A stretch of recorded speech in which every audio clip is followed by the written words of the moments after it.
Hey, warmer from the low. Welcome to lovely Las Vegas for Coast to Coast Hoops with myself, Greg Hoops Peterson, now part of the VSiN Family Podcast. We've got a great podcast for you as we're going to go a little bit more SEC-centric today as our good friend Blake Lovell. He does great work over at Southeastern 16. He's going to be joining me in a minute or two. We're going to take a look at how things have gone in the conference here in the offseason. We saw a few coaching moves over at Texas and Texas A&M, so a little bit of a progress report there. We're going to be chatting with them about some of the guys that are going to be entering into the conference, just how we see some of these teams being able to really be able to elevate for this upcoming season as well, and just the landscape of college basketball, some of these guys fishing around for eligibility and all the strangeness that we've been seeing on that front. And then in the final segment, did get quite a bit of college basketball news on Saturday, so we're going to recap that for you. If you do have a question, comment, segment idea, what have you for this podcast, you have one or two ways we offer those in. First one is my Twitter/X timeline at GNet_81. Keep in mind, the naming does not matter, so per usual, please do send these into the timeline.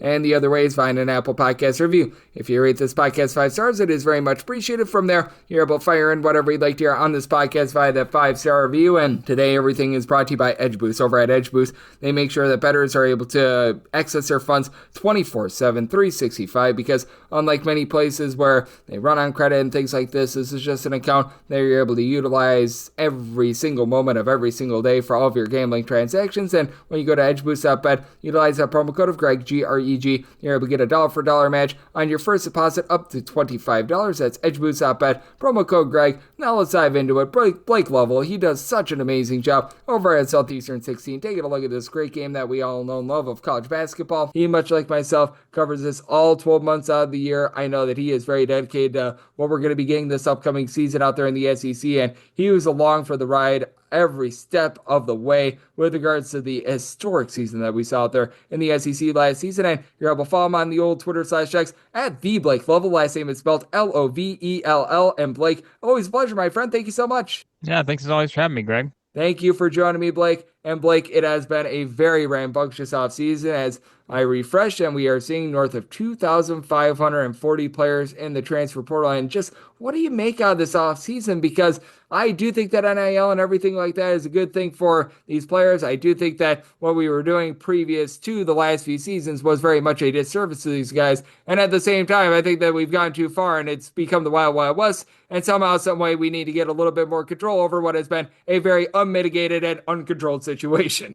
Yeah, no doubt. We knew this was going to be the trajectory, I think, each year is that you're just going to have these numbers kind of continue to climb. And I think it's just the nature of, again, kind of the expectation of what a player is going to get at a certain school. And, I mean, how many times have we seen this now already in this offseason where it's, one guy goes somewhere and then, hey, all of a sudden there's a better situation, a better offer that comes in, and hey, he's off to the next place before even playing for the team that he had just transferred to. And so that's just, I think, just the nature of, again, where we are right now. And every team, it used to be one of those, I feel like early on, it was like, well, you can sort of opt into the transfer portal if you wanted to. You didn't have to, but you could opt in if you want to. Well, now it's like nobody's opted in or out. Like everybody's in. And if you're not, you're going to get left behind because you just know that this is how it works, especially, when you certainly look at these power conference teams and you look at all these players that are getting multiple type, big deal offers all across the board. And of course, it also applies to the mid-major, low majors where good luck trying to keep your players whenever you're seeing some of these guys just continue to get, kind of money put on the table that you just simply can't match. So it's kind of, I think, all the way around. Sure. I mean, it's just kind of a situation where you really can't predict anymore where some of these players are going to wind up no matter how good they are, because really just a matter of what does that NIL look like? What does that offer look like? And that's what it comes down to. And I'm so glad that you do mention that, because I do think that while we're taking a look at all these guys in the transfer portal, while we're taking a look at all these moves in general, what we should be emphasizing in these teams that are going to be bringing back a lot of their guys, and how much you want to be looking at that more so than the transfer portal, because I think that it's bigger news at this point when a guy doesn't enter in the transfer portal rather than when a guy does, because again, you just do the simple math, 2,500 guys in the transfer portal. Some of these guys actually did graduate and are out of eligibility. There are more guys currently in the transfer portal than are not in the transfer portal. It's continuity. When we look at some of the teams that, obviously for me covering the SEC, more so than any other conference, look at the teams that had success last year. How did Florida? Look at the makeup of some of those guys on the team. They had been together for multiple years, so you have a little more continuity. Look at the guys that Auburn bring back last year. I mean, that was one of the reasons why they had so much success, is because you had guys that had been there, and certainly it helps having a Deni Broom and all that, but still at the same time, like it's sort of when you can have your guys in place that already know the system, they're already acclimated to what the coach likes, yes, you can kind of stay ahead and just keep building off of that. And, that's the important thing where, it's so hard every year to be in a position to do that now because you just expect, maybe close to half your roster or more to be potentially heading somewhere else. And so it's not the norm anymore. And that's why we look at all these rosters and just try to figure out how's this whole thing going to play out. I mean, I can remember back in the day, we're talking, well, Kentucky's that team you're always identifying and saying, well, Kentucky's got a new roster. How's everything going to gel together? They were one of the teams that we could just maybe count on one hand. We're like, all right, they're going to be one of those we have to watch that because there's so many new players. Well, now every year, everybody is just kind of in the same situation. And so, yeah, the teams that can keep the most players, and you kind of build them within that system, we can see how it can pay off when you look at some of these teams from this past season. No question about it, and it is so interesting to take a look at in this day and age. It's joining me on the show. We do have Blake Lovell, who does such tremendous work over at Southeastern 16, joining me on Coast to Coast Hoops. And how much do you think that it's going to be behoove some of these teams to be able to try to bring in these transfers for multiple years? Because I thought that was the biggest thing that stood out to me this season, because you mentioned it with Auburn. Even though Deni Broom did not begin his career over at Auburn, he spent multiple years there. He was a guy that transferred in and he stayed for quite a while. Florida had quite a few guys like Walter Clayton and company that they transferred in, but at the same time, they saved for multiple years. And I think that that's a big thing in this day and age, not just being able to get 1 year rentals via the transfer portal, but getting guys that are going to save for 2 to 3 years, which I fully recognize is easier said than done, but that does feel like it's become the blueprint for a lot of these teams that have made big NCAA tournament runs. Yeah, absolutely. And I do think it's just a matter of knowing that, it's kind of that double-edged sword where it's like, okay, you get a guy that transfers in, he plays well for you.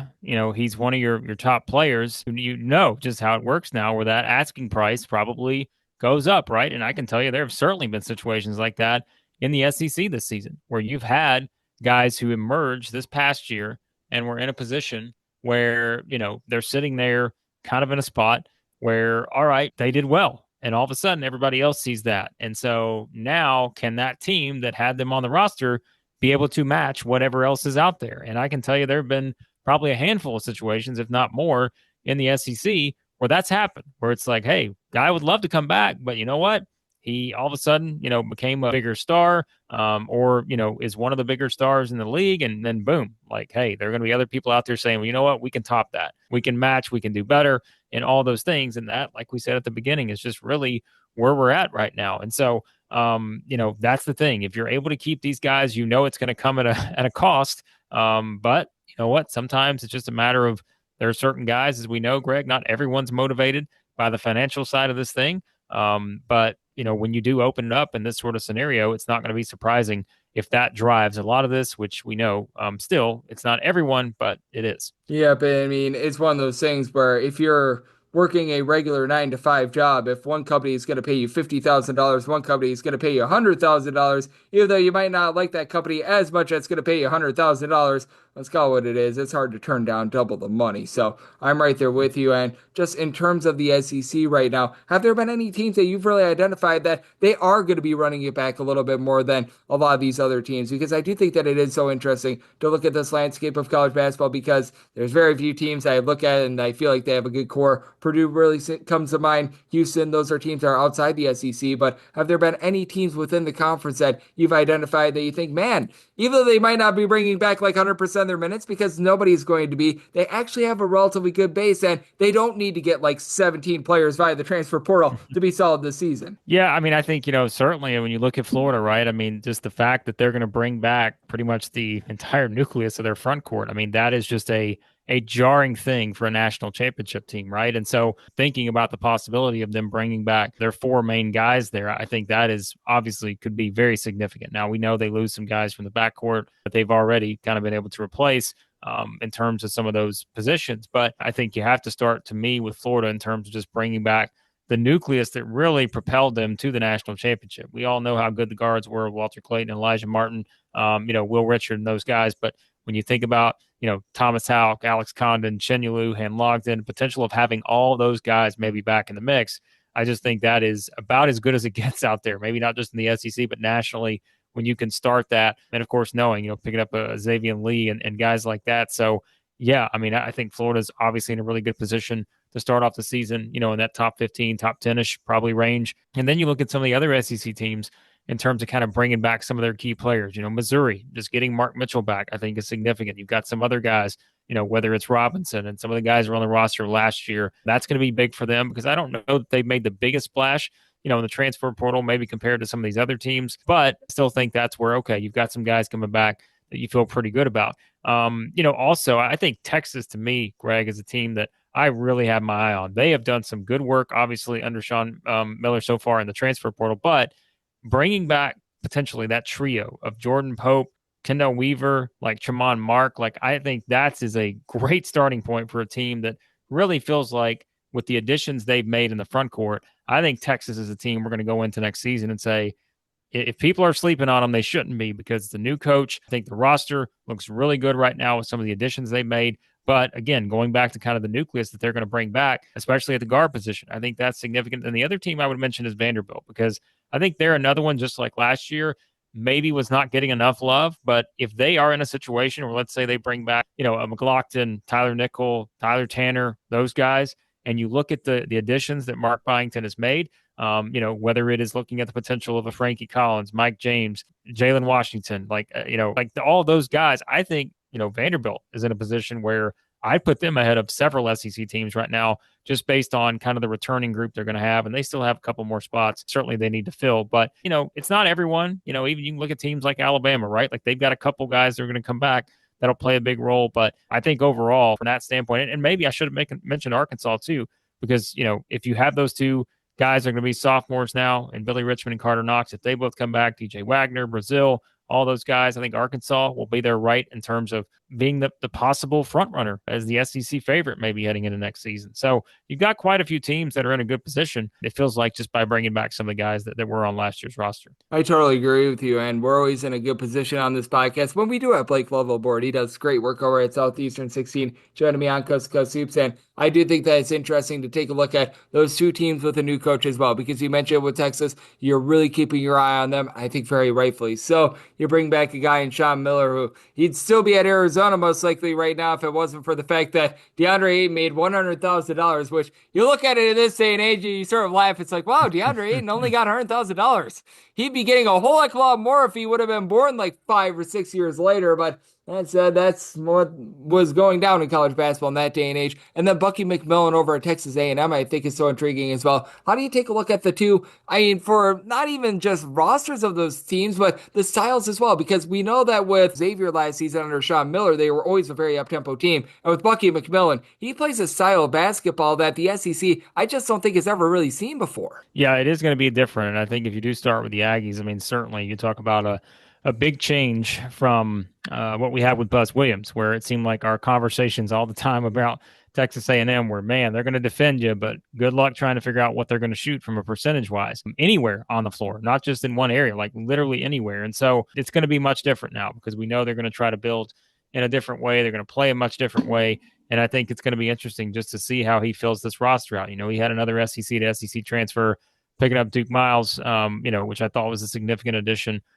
as well. So, Mbako joins from Indiana. So I think that's another one where you're looking at the potential of what he can do on this roster. But I think overall, it may be a year of progress. Like he may need to make a little bit of progress this year and then wait till next year, maybe really see how it comes together, because they did get a little bit of a late start just with the coaching change and trying to fill out the roster when a lot of these other teams seem to just be, from a numbers standpoint, a little bit further ahead. But I tell you, with Texas, I really am very high on what Sean Miller has done with this roster so far, whether it's picking up Swain, whether it's picking up Vokatitis, like all those guys. I mean, even Traore from Long Beach State, like I think he's someone, obviously was out with the injury, but I like my Big West basketball, Greg. Like he was a beast out there for Long Beach State a couple seasons ago, as we know, when Dan Munson was still the coach there. And so I just think when you really are looking at kind of the outlook for these two teams, obviously I think the expectations are going to be much different, because I think for A&M, it's really setting the tone, seeing how this style sort of acclimates into the SEC, while knowing that you probably will get your first full roster maybe next season. But I think Texas, the expectations should be much higher right off the bat for Sean Miller, because I think he's got a team, not saying maybe they're going to compete for the SEC title necessarily, But I wouldn't be surprised if we're looking up, come January, conference play starting and saying, hey, there's that team that you may want to keep an eye on when it comes to that top part of the SEC standings. No question about it. I do think that they're going to be a lot of fun to be taking a look at. And when it comes to the transfer portal and what we're all seeing out there in the SEC, I think the biggest intriguing question mark that I have right now is regarding one specific team, and that'd be Tennessee. Because as we know, Tennessee, Zakai Ziegler used up all of his eligibility, but I think that he could be one of those guys that tries to come back for like his 500th year or something like that, because we're seeing these guys that use up 5 full years of eligibility still enter in the transfer portal. So that's been interesting to say the least. But with Tennessee over the last 2 years, the way that they've been able to get over the hump, the way that they've been able to get to the Elite Eight is bringing in that one dominant scorer, whether that be Dalton Knecht 2 seasons ago, whether that be Chaz Lanier this past year. Do you think that Tennessee might be looking for that same approach this season? And if they don't, how do you foresee this Tennessee roster playing out? Because I think that that's really the big question mark, and I think that they could be the biggest team that has the most to gain/lose here in the next few weeks. Yeah, I agree. I think Tennessee is one player away from me maybe putting them at the top of the SEC in the preseason right now when you look at their roster. But if they don't get that player, maybe you move them a couple slots down, because, Rodney Rice was the big one. It seemed like it was down to either him going to Tennessee or going to Villanova. And what happens? Well, the Muss Bus comes driving in and he heads to USC to join them. So that was a little bit of a surprise for some people. And I think for Tennessee, they had obviously aimed pretty high to try to get him. I mentioned Duke Miles earlier. It seemed like he may be in, a possibility there as well. And so what they're really needing right now when you look at their roster is a 2-guard. Now, I've seen some stuff out there about Jordan Gainey maybe. I don't know how that works from a eligibility standpoint and all that. I haven't, as you said, Greg, sometimes these things can be a little confusing. I forget how many years certain guys have played and all that stuff. But these are just things where, for Tennessee, when you consider they picked up Jacoby Gillespie from Maryland, obviously Jalen Carey, I think from Vanderbilt, I think he's going to do really well. If you're getting Okpara back, the front court looks fantastic right now for Tennessee. You mentioned picking up Nate Ament. I mean, that is a top freshman who is likely going to be a top 5 draft pick, next season. He's going to come in and just be someone they're going to lean on right away. They've already got pretty much the foundation there. They just need a little bit more depth, I think, at the guard position, knowing all those guys they had to replace with Ziegler and Lanier and such. And like I said, it seems like some of those options I mentioned could play out, and we'll see which one does. But if they were to shore up that, which I would assume they will over the next couple of weeks, I do think you're looking at Tennessee being one of the favorites heading into it next season, because to me, that's kind of that missing piece right now to see what they're going to do in that spot. But overall, I mean, for me, it's probably when you're looking at this group, Greg, and we had this discussion the other day, my colleague Max Barr and I just trying to figure out, okay, obviously it's early, but if you're trying to group these teams together, who are you grouping in there at the top of the SEC? To me, Tennessee has to be in there with teams like Florida and Kentucky, who I think probably is the biggest winner of the transfer portal in the SEC. I just think Mark Pope did a really good job building that roster, and it's pretty much set at this point. And then, of course, you've got teams like Auburn, Arkansas, Alabama, who I think are also going to be right in the mix there when it comes to those preseason top 20 type level teams, it seems. And if you're asking about the eligibility of Jordan Gainey, he did play 4 years, but his first year was in 2021-22, so he didn't get that COVID year, which means he probably still has about 15 years of eligibility remaining with the way that things are going this year in college basketball. If you're under the age of 40 and your name is not Van Wilder, you're still probably able to go out there. But that said, we shall see what is going to be happening on that front. And I know you, Blake, you're trying to parse through it all, whether you've got 1 or 500 years of eligibility remaining. That is CBD, but feels like everyone has eligibility right now, and you're eligible to always give out great insights. You're always eligible for this podcast, and we appreciate it when you take me up on that offer as well. So let the good people at home know it's all on tap for you and how people can follow along on social media and other platforms. Yeah, I always appreciate it, Greg. Yeah, you can find all of our SEC basketball coverage over at Southeastern 16 on YouTube. Of course, still doing pretty much almost daily type stuff, looking at all these transfers in and out of the SEC, and really just kind of on a national level, how it's affecting other teams out there. So yeah, you can check us out there, Southeastern 16 on YouTube, and everything else college basketball related. You can follow me on Twitter/X at the Blake Lovell. And Blake does such an incredible job taking a look at this wonderful game of college basketball every single time he joins me on such great insight. So big thanks to Blake for joining me on Coast to Coast Hoops, now part of the VSiN Family Podcast. And coming next is that time of the podcast. I give you a recap of the news and notes we saw in college basketball over the last 24 hours.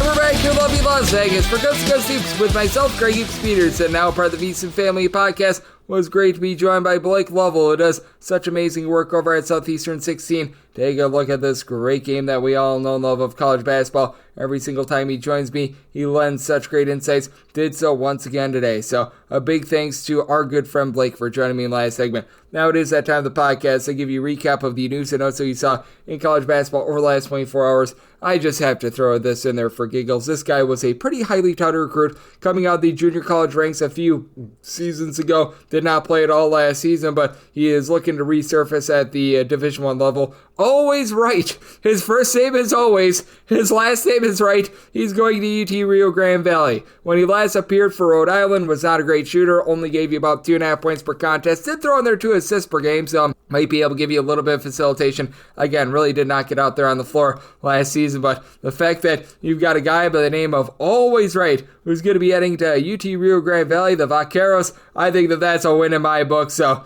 we have to have a little bit of good, clean family fun there. And for UT Rio Grande Valley, they and so many teams out there in the Southland have begun to break out the checkbook a little bit more themselves, be able to add a little bit more NIL into this collective as well. So we will see what moves they make moving forward, but you know what, that's a fun one, and you do like to be able to see that, and you do like to see this as well. Davon Barnes, he was over at UTEP last season, and he was solid for them. He was able to give the team a seal and a half per contest. They're in their 10 points per game. If I'm not mistaken, I think they began his career at Tarleton State as well, but he has decided that he is going to be going to Ball State. Ball State, a team that really does like their good three-point shooters. And for Barnes, I'm not going to say that he's like a guy that's going to completely go out there and light it up for you, but he did shoot about 34.5% from three last season. 2 seasons ago at Tarleton State, shot 39.5% from three with 13 points per contest. This should be a good fit for them. That should be able to give them a little bit more defense moving forward as well. So I really do like what he's able to bring to the table. Joel Armitrain, he was over at UC Riverside this last season, and he was rock solid down low for them. About 5.5 to 6 points per contest, but they're in their 6.5 boards, a little bit over a block per contest. He is going to be heading on over to Nevada, and I think that this is a good fit for Nevada, a team that was a little bit lackluster down low, aside from Noah Davidson in the post. So they are a team that I think is going to be able to elevate a little bit more with that regard. For Nevada, obviously things went a little bit downward for them when they lost so many of those good backcourt pieces from the team that led them to the NCAA tournament 2 seasons ago. And for Nevada, I have to think that they are not quite done here in the transfer portal quite yet, because they have made a minimal amount of moves, because they bring in Tayshaun Comer and Elijah Price. You have to figure that there's going to be a few more moves to be made, but I do think that that's a good place to be able to start. For Oral Roberts, I think that this is rock solid for them as well. Yatu Yamanachi Williams, he last season was over at Portland, where he was averaging about 8.5 points per contest. I remember that he began his career out there in the Southland as well. It's just been really off and on injured over the last few seasons, but at 6'10", he does have the propensity to pop it from three. Not a guy that's going to be like absolutely lighting it up from 3-point range or anything like that, but that said, I do think that bringing in a guy like a Yamanachi Williams, that is going to be able to do a good job of being able to help this team out. And for Oral Roberts, they just need a little bit of size in general. So this is going to be able to help them out, and I do think that that is a really good pickup for them. I think that this is a good pickup for Delaware State as well. Miles Webb, he last season was over at St. Francis, Pennsylvania. 6'8" big man, was able to give the team right around about 4 points, 3 rebounds per contest. He's heading on over to Delaware State. Delaware State is going to be missing quite a few of the pieces that made them so successful last season. For Delaware State, it's been a up and down sort of roller coaster for them the last few seasons in college basketball. They've been much more competitive here recently. I give a lot of credit where it is due to the coaching staff, as Sam Waterman has been able to do a great job with this program. Last year, they were able to get above 500, but when you are missing so many of these guys that were so rock solid from a season ago, that does lead to a little bit of strife. This team was one of the better low post teams out there in the MEAC, and this should allow them to be able to stay on top with that regard. So I do think that that's a pretty rock solid pickup. You've got Marlon Barnes Jr. going on over from Pittsburgh on over to Evansville, a 6'6", a little bit of a combo player, then was a redshirt guy this last season. I don't think that he's going to be a guy that's necessarily going to be able to go in there and maybe make the world's biggest impact, because his three-point shooting does still leave a little bit of something to be desired. But this was someone that, coming out of high school, there was a little bit of fanfare around him, and he did come from the great state of Ohio, so he's very used to the Midwest. This is a former top 300 recruit. I do think that he's going to be able to get some relatively solid minutes for an Evansville team that they're making shrewd moves in the transfer portal. This is not a bunch that has a whole bunch of NIL to burn. This is not going to be one of those teams teams that is going to be getting your blue chip like 5-star guys or anything like that. Evansville has had to be very crafty under Coach Ragland and company, and they've been really doing a nice job of being able to find some of these diamonds in the rough, going to the NAIA levels, finding some of these guys like in this example where you've got a highly touted guy coming out of high school, but just want to unable to see the floor in general. They've already got A.J. Casey coming in from St. Louis. Now they've also got Kashawn Porter, a double-figure scorer from NC Central as well. So I like the way that they're filling out their backcourt. Probably going to need a little bit more down low, but all in all, I do like the way that things are coming together for them. I do like the way that things are starting to come together for Butler as well. Juantre Ore, he was very rock solid 2 seasons ago when he was over at UC Santa Barbara. Last season, he was seeing some good minutes for SMU, about 6 points, 3 rebounds per contest. Not a guy that's going to give you the versatility to light you up from 3-point range. We'll see if that comes along for the ride a little bit more, but I said he's going on over to a Butler team that, it's called what it is. They just did not have a lot down low in general last season. He should be able to upgrade that position for them at Butler. They've done a good job of being able to add some pieces. Michael Ajayi, who was really good over at Pepperdine 2 seasons ago, just didn't necessarily have his world's best performance over at Gonzaga last year. He comes in. Yami Butler was a relatively good shooter over at Drexel. He comes in. Jalen Jackson from Purdue Fort Wayne is coming in. Drayton Jones, a 6'10" big man from South Carolina State, he's coming in. It's a well-rounded team. Now, who's going to be that go-to scorer, I think is a little bit of a question mark. Are you going to have Jackson really be trusted with the ball in big-time minutes? I'm not quite sure, but what I do know is that this team is looking a whole heck of a lot better than they did last season, so I do think that Thad Matta going to finally start to be able to get things a little bit more online for this team, and things should be able to get online for UAB as well. They've always been online, but that said, even more online with being able to bring in a guy in Kyron Lindsey, who I still remember when he walked away from Georgia a few seasons ago as a freshman. He was actually their top rebounder at the time. This past season, just didn't find his footing over at Murray State. 6.5 points, gave you about 4.5 rebounds per game. He's capable of giving you about a block or so per contest, but I think that this is a really good buy low spot on a guy that I think is going to be able to help them on the glass in general, be able to help grab those second and third chances. When you lose a guy like a Yaxel Lendeborg, you certainly are going to be able to need that, but that said, this is a coaching staff that they know what the heck they're doing under Andy Kennedy. They're also bringing in Jacob Meyer, a solid scorer over at DePaul. Chance Westerly is a nice upside guy that comes on over from Syracuse as well, so I do like the way that UAB has been able to operate in general. I do think that there's going to be quite a bit of upside there as well, and I do think that there's going to be quite a bit of upside with this pickup as well, as you do have yourself a guy in Amari Marshall who's decided that he's going to be going on over to St. Bonaventure. So congratulations to him on now playing 40 minutes a game, as last season for Marshall over at Albany, 14 points, 2.5 assists, a steal and a half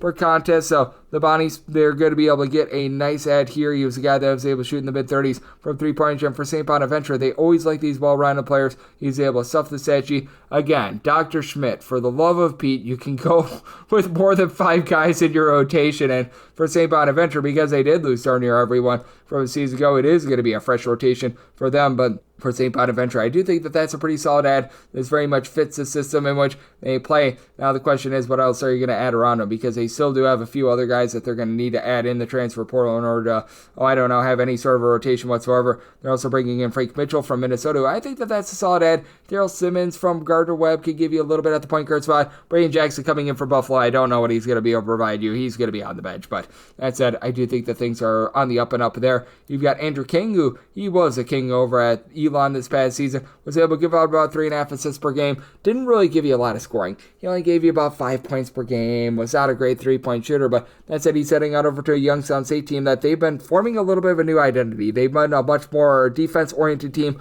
over the last 12 or so months. Ever since you had the coaching change come in, they've been able to be really a lockdown defensive team, not necessarily a team that's going to give you a lot from the outside, though, so we'll see if they are able to add any of those shooters here in the transfer portal, but I do like this from a perspective of being able to dole out the ball, being able to give you some good defense along the perimeter, as they've also got Vladimir Saldirizde, who's coming over from UT Martin. He'll give you a little bit of versatility. Bryson Dawkins, he's coming over from Houston Christian as well, so I do think that they're doing a nice job of being able to fill out their roster again. Would like to see a little bit more 3-point shooting, but all in all, I look at things, I do think that there's some upside there. For UTEP, even though they did lose Davon Barnes on Saturday, they also did pick up Tyrese Watson. He last season was over at Louisiana Monroe. Very well-rounded player. He was able to give the team a little bit over 4 assists, 12 points, 1.7 steals per contest. Guy that shot in the low to mid 30s from three-point throughout his career over at Louisiana Monroe. And Louisiana Monroe, they needed someone to run the point for them because they really didn't have a lot of options. But I do think that he's going to be able to fit this UTEP style in that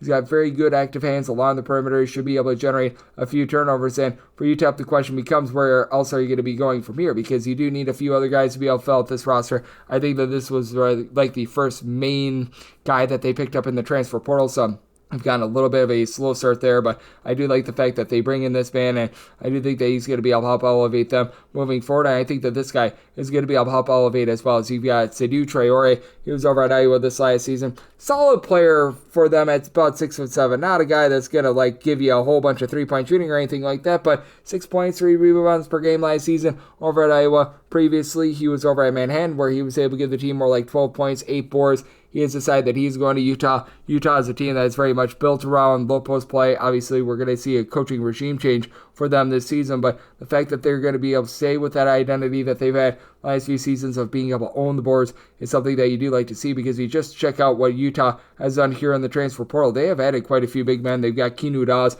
who comes back after he had explored the transfer portal. James Okonkwo comes on over from Akron. Ja'Kai Howard is a 6'6", a little bit of versatile player, and Terrence Brown is a guy that was a very good scorer at the lower level over at Fairleigh Dickinson. So I do think that this team is very well-rounded as of right now, and I do like what I'm seeing there. You've got Noah Ammenhauser, who is a 7'2" big man that began his career over at Grand Canyon. Couldn't see minutes there last season over at Coastal Carolina. Finally got those minutes, 11 points, 6 boards. He's able to give you a block plus per contest. He's decided that he's going to be going to Oregon State. For Oregon State, they're looking to duplicate what they did last season. They're not going to get the same versatility out of him that they did, say, Michael Ratal, for example, but that's it for Oregon State. With having a bit more size last season, they were able to really be able to ascend. Probably their best season ever since they made the Elite Eight. They pick up along Stephen Olawani, who was over at Southern Indiana this past season as well. Have yet to really hit the portal in terms of guard play, but they brought in a few rock-solid forwards, and I do think that that's a good place to be able to start. Christian Coleman, he's going to be heading on over to Oklahoma State. Solid gift for Oklahoma State. I don't think that this guy is going to be like a super-duper elevator or anything like that. At 6'8" last season over at UAB, a steal, 11.5 points, 7 rebounds per contest. Not someone that's really going to stretch the defense, going to be able to light it up from 3, but Oklahoma State was very lacking on the defensive side of things. They were lacking a little bit down low as well. This should be able to help check off a few of those boxes, and I do think that that is going to be a good gift for them moving forward, and I do think that this is going to be a very solid get as well. Iowa State, they're going to be adding Dominic Nelson. Now, do I think that Dominic Nelson is going to be uplifting Iowa State and is going to be seeing 40 minutes per game or anything like that? No, but for Iowa State, they should be bringing back much of that backcourt from a season ago. And if you need Nelson to be able to spell some minutes, be able to give you a little bit of depth, because we did see Iowa State get banged up towards the back half of the season last year with that Keshawn Gilbert injury. He was, Mr. Nelson, able to give you about 14.5 points, 5 boards, shot right around about 30 or so percent from three-point range. That was not his forte, but he was a very rough and tumble defender. Iowa State, they are built around really good defense. I think that this is a really nice culture add for them. I think that this is a nice add as well. Don't look now, but Lindenwood is adding some guys. Is Makai Cooper. He was last year over at Miami of Ohio, was able to give the team about 6 points, 2.5 assists, a little bit over a steal per contest, shot 38% from three-point range. He's going to Lindenwood, and that's what was really lacking for Lindenwood last year. They were an absolutely terrible three-point shooting team, and they were terrible at guarding the perimeter as well. They actually had a little bit in terms of being able to hit the boards, what have you, but for Lindenwood, they've done a nice job here in the portal. They're bringing in Dontrez Williams. He should be able to elevate the fact that this team is looking to be able to generate some turnovers. He was Christian last season. Jadis Jones was a double-figure scorer. He entered in the portal from Lindenwood, but he's decided that he's going to be going back to Lindenwood. A good last 72 or so hours for this team, and in a school that was very much struggling first few seasons, coming up from the D2 ranks down to the D1 level, this has been very good for them. You've got a solid player in Joshua Mayo, who last season he was over at Coastal Carolina, averaging about 2.5 assists, 8.5 points per contest. Not a great three-point shooter, but he's able to give you a bit of versatility. He has decided that he is going to be going to Winthrop. For Winthrop, they need to get a little bit more free throw shooting, for one, because they actually led all of college basketball last year in terms of free throw attempts per game, and yet they shot less than 67.5% at the free throw line. That was a little bit less than savory. And for Mio, I do think that he's going to be able to help out a little bit with that regard. For Mr. Mio last season, when he was over at Coastal Carolina, he shot 73% at the free throw line, about 32% from three. I do think that him being added to this backcourt is going to be able to help them out quite a bit, so I do like that add. And then you had Damani Harrison, who's over at Southern Indiana. this last season, and he was a good three-point shooter. He shot north of 41% from three-point range, registered about 15 points, 5.5 rebounds per game. He's decided that he's going to be going to Charlotte. Now, for Charlotte, one of the more slow and controlled styles in all of college basketball last season, and for Charlotte, they honestly played some bad defense. Harrison, I don't think is going to be able to help you out too much with that regard, but it's a Charlotte team that's going to be looking to turn over a little bit of a new leaf. They're also bringing in Ethan Butler, a 6'6", do-it-all sort of player that began his career over at Oregon, was over at Northern Illinois this last season. Kalal Mading down low, who comes on over from Norfolk State. He should be able to give you a little bit of rough and tumble down low. So I do like the way that the pieces are starting to come together. Again, we're going to need to see it all in practice in general, but so far so good there. And then you had Jason Rivera-Torres, who began his career over at Vanderbilt last season. He just didn't do a lot for the Dons of San Francisco. He only averaged 2.5 points, 2.5 rebounds per game. Honestly, he put up better numbers over at Vanderbilt, but that said, he has decided that he is going to be transferring on over to Monmouth. Very clear that the system was just not a fit for him last season, and we're going to see what Monmouth is able to do, because when Monmouth has been at their best, they've had that like 120-point per game scorer. Kavion McLean coming on over from Texas Southern. He should be able to be a nice microwave scorer. He was able to average 13 plus points per contest over at Texas Southern 8 seasons ago, but for Monmouth, I think that's a little bit of a jury's out situation. I do want to see how they're going to be able to just surround McLean with a little bit of talent in general if he's able to become that go-to scorer, but I do like what they're doing over there, and I do think that there's a little bit of upside on that front. I do think that there's a little bit of upside here as well as Nana Owusu-Anane. He was originally going to be going to SMU. He played previously at Brown 2 seasons ago, 14.5 points, 9 rebounds per game. Missed the entirety of this last season due to injury, but he is now going to Grand Canyon. They lost out Duke Brennan in the offseason. Grand Canyon has been one of the best rebounding teams in all of college basketball. I think that this is a really good ad for them. I think that this is a guy that immediately, right away, is able to fill a need for them. I think that he's going to be able to fit in with that system. I think that this is a really, really good, rock-solid get for them as well. And then I do think that this is a little bit of an upside get for Kent State as well. Rayvon Griffith, he was over at Cincinnati last season, and with Griffith, he averaged less than 3 points per contest, just did not see a lot of minutes in general when he was over at Cincinnati, but he's decided that he is going to be going to Kent State, and Kent State has done a really good job of being able to find some of these guys that Riley touted, but just didn't see a lot of minutes for Griffith. As a matter of fact, according to 247 Sports, he was the number 64 recruit in the class of, I believe, 2023, if I'm not mistaken. So they're going to be rolling the dice on a little bit of upside at 6'6". He should be able to give this team a little bit more three-point shooting than they had a season ago. Pretty rock-solid defender as well. So I like what he's able to bring to the table, and I do think that this is going to be very interesting to see as well. Messiah Gilliard, who was over at Manhattan this last season, about 11 points, 7.5 rebounds per game. He has decided that he's going to be going to Temple. We give our to Lane Kiffin. Go Owls. And for Temple, they have been very busy here in the portal over the last 72 or so hours. It does feel like Adam Fisher has realized that, yeah, we need to get a little bit more defense than what we've had over the last few seasons, as they've also brought in Jabari Felt, who was over at Bowling Green this last season. Gavin Griffith is a little bit of an upside, former top 150 recruit that comes on over from Nebraska as well.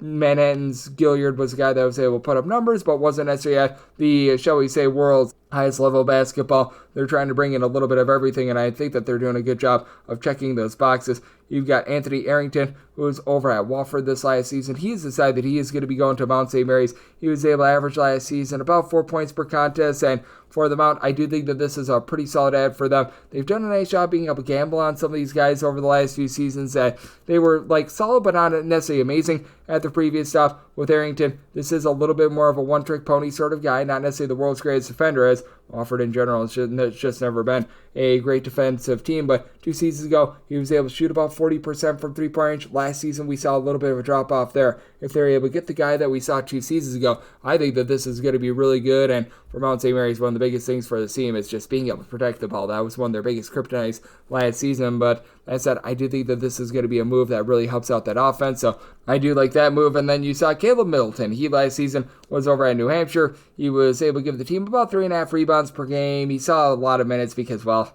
New Hampshire was all sorts of banged up. That's not even funny. And for Elon, they were really able to elevate this past season because they finally were able to get something in the post. They decided to bring in Matthew Von Komen.